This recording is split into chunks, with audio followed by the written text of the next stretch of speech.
Hello, my name is Jimmy and this is the 2022 Kia Sorento plug-in hybrid.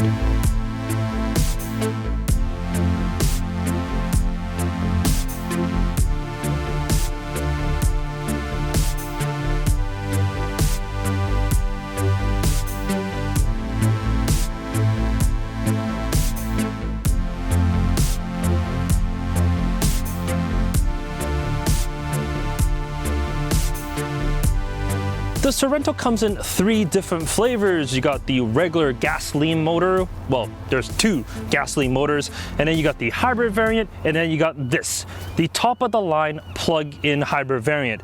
And it actually is $7,000 more than the gasoline SX version. I mean, this is the SX, but the plug-in hybrid variant is $7,000 more than that.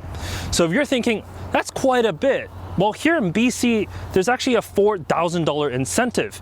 And because of that, well, that difference narrows quite a bit. And it actually makes this quite attractive, at least here in BC with our incentive programs. I know in other places, provinces and whatnot, it's gonna be different, but hey, here in BC, we're definitely getting a deal. The plug-in hybrid variant is exactly the same as the regular gasoline motor. You still get 3 rows of seats and there's 6 passenger capacity. All hybrid and plug-in hybrid models comes with captain chairs in the middle. So you cannot get a Sorento, at least here in Canada or in the US, as a 7-passenger variant, only 6 passengers. But I don't think that's such a bad thing. Captain chairs, it has a place.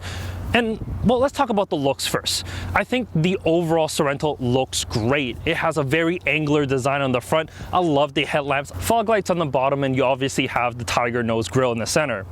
In my opinion, this will look a little bit better if it's shaped a little bit more towards what the K5 looks like, because I think the K5 is probably the best current Kia that's available in terms of its looks. I mean, I really like the Stinger, but the K5, the overall shape, in my opinion, that just looks a little better, but totally subjective. That's just how I feel. On the side of the plug-in hybrid though, unlike the SX gasoline version, you don't get 20-inch wheels, just 19s. I'm sure it's for better weight, rolling resistance, and just to help you go a little bit further. Overall, the side looks exactly the same as a regular Sorento. You get a little bit of kink on the C-pillar. It just, well, looks good. And then on the back end, we get LED taillights, a roof spoiler on top. It's pretty good looking. Kia has done a pretty good job to make this attractive. It's definitely not like the Telluride where it's a little bit more muscular. This, well, it's smoothed out a little bit, and in my opinion, absolutely no issues. One thing to note for new owners, to open up the tailgate, yes, you can stand behind it like a lot of Hyundai and Kia products. The tailgate automatically opens. But the latch itself, the button for it, it's not underneath the Kia logo. It's actually underneath the E. So it's a little different where it's placed, but of course, the hatch opens up and you reveal to a decent amount of space behind the 3rd row. At 12.6 cubic feet, it's definitely not the largest, but it's decent. You can fold the 3rd row down to get 38.5 cubic feet, and if you slide the seats all the way forward, 45 cubic feet. If you want, you can even fold all those down to get 75.5 cubic feet overall. To fold the seats down is actually relatively easy. There's one strap, you just push, the 3rd row goes down. Because this is a top SX trim, there's a button on the side here where I can press and fold the 2nd row down as well. So it definitely makes it easier to expand the interior volume. But let's take a look at that 3rd row just to see how comfortable that is. All right, getting to the 3rd row is not difficult. There's a button on the side as well as on the top that I can press, and the seat just slides forward. And getting in, I mean, it's all right. And once I'm back here, I mean, limited headroom, limited legroom. The seat is not as far back as it can be, so I'm actually a little squished. The seat bottom is basically on the floor, so my knees are like right up against my chest here. So, I mean, it's okay for kids, but for adults, definitely not gonna be comfortable back here. But back here, you do have some USB ports and some ventilation as well. So there's at least that. Let's go to the front seat because that's really where I want to be. Well, the 2nd row is definitely much more accommodating. Headroom, legroom, it's all good. And of course, you can slide the seats all the way forward. And I mean, still livable. I'm 5'11", but yeah, I definitely want to stretch out a little bit more. There's heated seats back here. You get blinds on the side, ventilation in the middle, USB, as well as a household socket in the center. I mean, there's really not much to complain about. It's actually a really nice place to be in. And because of the captain chairs, I don't have to fight whoever is on the side for the armrest. I get my own in the middle. It's just a good and comfortable place to be. If you're interested, I have a separate video linked up here where I can show you car seats like this one, a Klek 5, how it fits inside this cabin. Just to give you a summary, if you're putting a rearward-facing seat or forward-facing seat, you really have no problems within this cabin. 4 seats is the maximum it can take, but the only thing I would note is in the third row, you cannot put a rearward-facing seat there. There just isn't enough room. So only forward-facing seats in the back, rearward-facing ones in the middle row here. But let's go to the front row. The front row. It's actually quite nice. The seats are firm. They're definitely not as plush as some others, but they give me enough support. Not like laterally. It's definitely not a sports car by any means. They're heated as well as cooled. No, there's no massaging seats, but what are you expecting in this class? In front of me, typical Kia steering wheel. Looks good. Have thumb grips on the top. Just works well. There's a bit of high gloss black plastic in the center, but I mean, if you're not touching that, you shouldn't have to worry. Behind, I do have a full digital cluster. Looks absolutely great, and I really like this specific view that I have here, which is a hidden view in the infotainment system itself. There's 3 different ones that you can select using the drive modes, but this one I like the most. It's just, well, the cleanest in terms of the aesthetics. There is a heads-up display that tells me my speed and some other stuff. It's good, works well. And of course, the main infotainment system. It's the same as all Hyundai and Kia products. 10.25-inch screen, works well with CarPlay and Android Auto, but you do have to plug it in through the regular USB-A port on the bottom. No wireless connectivity here. It's kind of weird. I mean, the base model has it, this one doesn't. It's a whole thing with Kia and Hyundai products, but I mean, it's fine. You do get dedicated volume and tuning knob, so at least there's that. It's a good system overall. I don't really have too many complaints about it. Other than the home screen, it's basically useless. It just tells you your temperature, what radio station you're on, and a very vague look at your maps. There's better infotainment home screens from like FCA. I really like, well, not FCA, Stellantis, I should say.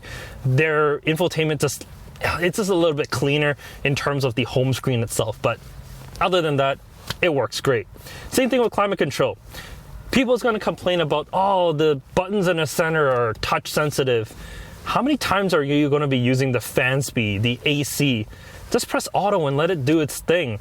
Those are actual physical buttons. Same with your temperature. It's fine. People that are complaining about that, it's just complaining for views, let's be honest. These buttons work great. I have no complaints. It's -3 degrees right now. I've been using the temperature control quite often, and it's been fine. So let's move away from that. I got my heated seats and ventilated seat controls. I mean, it's a pretty useful place for them to be in. It's the same as the Telluride. I actually like them over here rather than in a center, in a row like other Kia products like the K5 as well as the Carnival. But it's a fine system. Oh, speaking of different, I got a rotary shifter here. No regular shifter in this specific model. So the plug-in hybrid variant, you get this. I actually kind of like it. I mean, I'm sure some people absolutely hate rotary shifters, but I don't have any problems with it. It's a different size knob than everything else, so it's easy to grab and to, well, switch gears whenever you need to. And one of the best things about rotary shifters is, well, or any really digital shifter, is when you're stopped and you want to just get out, you press the start-stop button and it automatically goes into park. You don't have to throw the shifter in. This is one less thing to do. Anyways, let's go for a drive and feel what this Sorento plug-in hybrid is all about. All right, on the road with the Sorento plug-in hybrid. Underneath the hood is a 1.6-liter turbocharged 4-cylinder, and together with the plug-in hybrid powertrain, it makes 261 horsepower and 258 pound-feet of torque. And all that is fed through a 6-speed automatic to all 4 wheels. Yeah, a 6-speed automatic, not a CVT. So well, Kia has done something very different here. First, there's a turbo motor with the hybrid, and it's not a CVT. Very, very different than, well, what Toyota, kind of like the benchmark of all hybrids, are going with. But it actually works pretty well. Right now, because it is the middle of winter, it's cold, and because of that, well, I'm actually not getting pure EV range. And that's simply because, well, the electrical system is not able to warm up the cabin. If I have the HVAC controls on and, well, I want heat inside this cabin, I do need to run the engine. And that's why I'm actually averaging about 4.2 liters for 100 kilometers right now. I mean, that's still pretty good, honestly, but it is definitely something to consider. If you live in a colder climate, this plug-in hybrid will not be full EV for you unless, well, you don't run the HVAC control. You just run the heated seat and the heated steering wheel, which, I mean, it's sufficient for me anyways, but I'm sure, other people that's going to be in this cabin might not appreciate that all that much. And other times, if you need to accelerate, well, if you just gradually press on the throttle, it's going to be in pure EV like it is now. Super quiet, no problems. But if you need a little bit more throttle, that's when the engine kicks in. So when you depress the throttle, not even all the way to that click point, it will wake up the engine and, well, give you more power.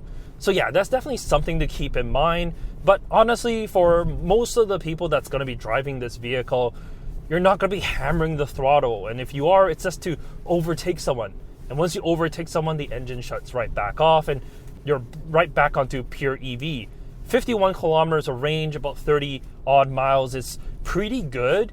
It's sufficient for most people to drive within their city and to their commute, to and from work kind of thing. It should be fine. And it's a good driving vehicle.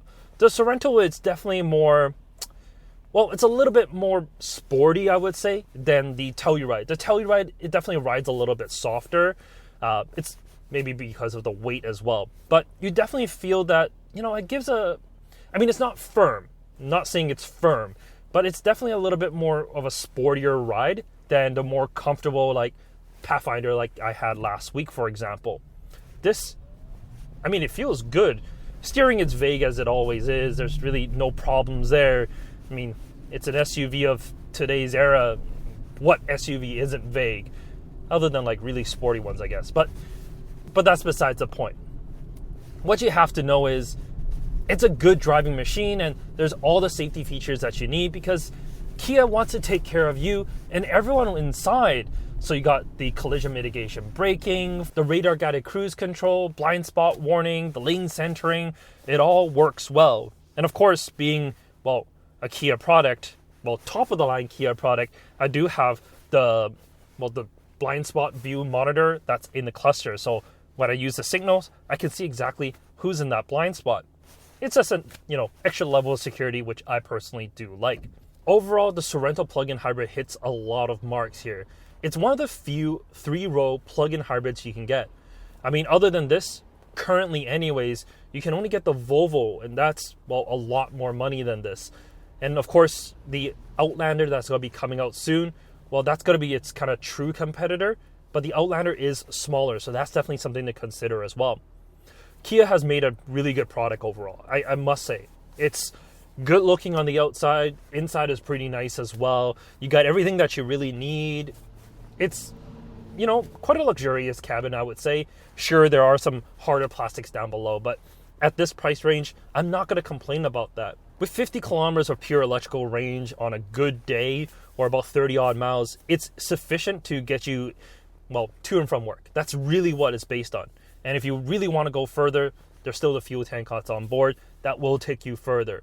The fuel tank is actually a little bit smaller than the regular Sorentos. Well, of course, with the plug-in hybrid powertrain, you don't necessarily need that big of a, well, gas tank to go that, further distance. Sure, it weighs a little bit more at 4,500 pounds and it can't tow as much, only 2,000 pound for tow rating. But I still think, for what this class of SUV is, for people that's looking for a plug-in hybrid, if you don't want a Pacifica, which is like the van plug-in hybrid, this is a really, really good choice. and with incentives here in BC, I mean, it just makes sense. It really does. In any case, thank you so much for watching this video. Like the video if you do, subscribe if you want to see more, and we'll catch you next time. Take care.